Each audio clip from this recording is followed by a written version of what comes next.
আসসালামু আলাইকুম, কি অবস্থা সবাই? আজকে একটা ধামাকা নিয়ে আসছি। কারণ কেন বলতেছি, R15 GT এমন ভাবে মডিফিকেশন করছি, আপনারা দেখলে আশা করি আপনারাও বলবেন এটা কি স্টিকার করছি না রং।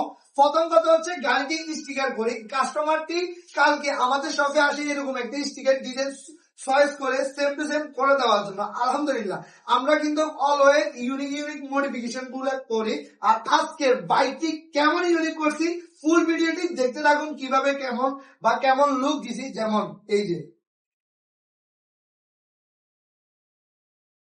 আলহামদুলিল্লাহ এটা হচ্ছে এই বাইকের ফাইনাল লুক। কাজটি এত পরিমাণ ফিনিশিং দিয়ে করি, আপনারা সবসময় অনেকেই কমেন্ট করেন আপনারা কি রং করেন না স্টিকার। প্রথম কথা হচ্ছে স্টিকার করি, আর আমাদের স্টিকার গুলো একেবারে ভালো মানের যে স্টিকার গুলো আছে আমরা ওইগুলো ইউজ করি। এই গাড়ির মধ্যে আপনার যে স্টিকারের লুকটা, সামনে যে হেডলাইট ব্ল্যাক কালার করি, কাস্টমার আগে থেকে ডিআরএল লাগায়। আমরা কিন্তু লাইটিং যে সেট আপ গুলো এগুলো দিই না, কারণ আমরা শুধু স্টিকার নিয়ে পড়ে আসি।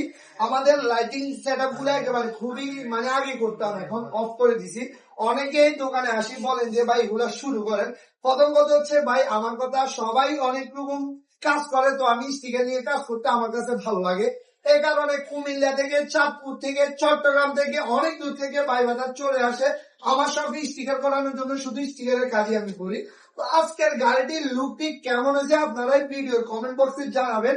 আর এরকম ইউনিক বাইকের ভিডিও গুলো পেতে আমাদের পাশে থাকবেন। সবাই ভালো থাকবেন, সুস্থ থাকবেন। দেখা হবে এরকম আরেকটি বাইকের ইউনিক স্টাইলের ভিডিও নিয়ে। আল্লাহ হাফেজ।